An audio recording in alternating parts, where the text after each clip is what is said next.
sounded Like a Framus with a rose perfect. gel. Standing by. I'll cue you to start. Okay. Well, in the first place, the title is unique. The Night We Never Met. The idea of a love story where everybody is mismatched, though, is not such an unusual idea. Right. Your relationship is maybe the most mismatched of the bunch, do you suppose?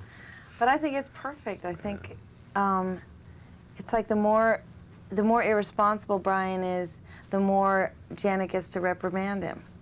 And the messier he is, the more she gets to clean up. If he were responsive and tidy, she would have nothing to do to cover up the fact that she can't sit still with her feelings. Yeah. You know?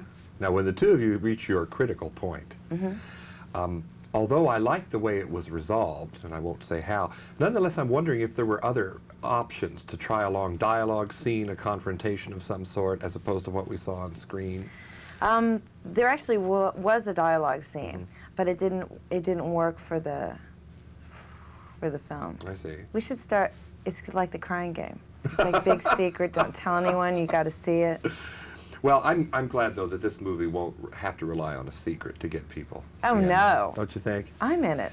There it is. And it doesn't have to be set in New York, I guess, for the idea that people need to find space, privacy, a chance to have a little of their own area. But Yeah. in New York, I guess it's especially difficult. Yeah, yeah. Are you a New Yorker, No, I live in L.A. per se? I mean, your bio, it says born in Rye, New York, and then off to Utah. Now, this is a change. Yeah, well, there were a few states in there. Yeah. Utah was one of them. Okay, so you're back in New York then just for the shooting? Yeah. Okay. Anything in Los Angeles comparable to this apartment situation, though, where it'll be sublet by 3 or 4 different people? Is that happening there, too? People share houses, you know, like there'll be like a 6-bedroom house and there'll be 6 people living in there, all sharing 1 or 2 bathrooms. I don't know. Because it's the kind of situation that certainly is bred for a wonderful sort of dramatic deal, isn't it? It's pretty tasty. What about your own experience on the stage? Tell me about that. Have you had some theatrical experience? Yeah, yeah. Let's talk a little bit about that. We see you, of course, on the TV and the reruns and some of the made-for-TV things, but what about on the stage? Well, I did a couple off-Broadway plays. I did one at the Taper, one at the Berkeley Rep, and all in all about like 6 over the last 4 years.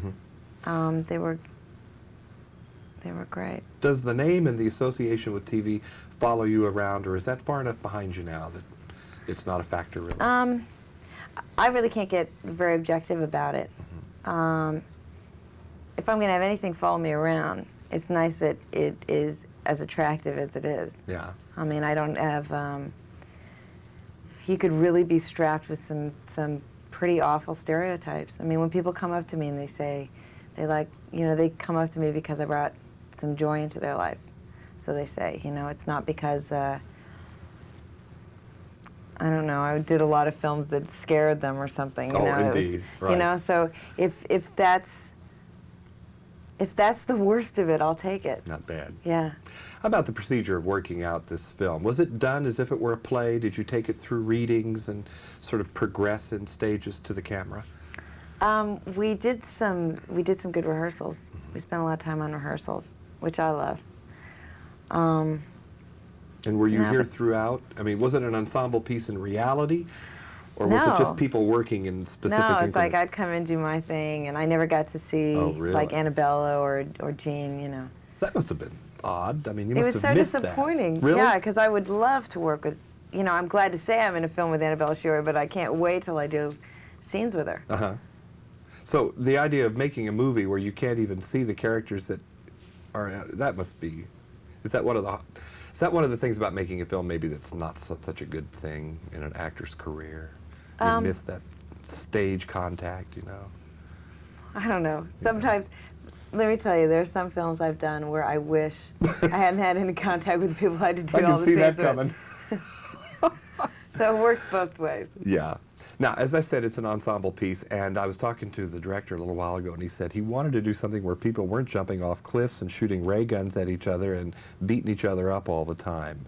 So is it a special pleasure for you to appear in an ensemble piece like this? Yeah. Yeah. And you know, you can have some pretty spectacular explosions and ray gun shootouts with, you know, two people without the weapons. Yeah. You know? So more serious repercussions too. Some And that's what exchanged interests glances me. can have the same impact. Yeah, that really interests me. Yeah. And it's I think it's a scary thing for a lot of filmmakers or actors or writers to actually to risk that. Mm-hmm.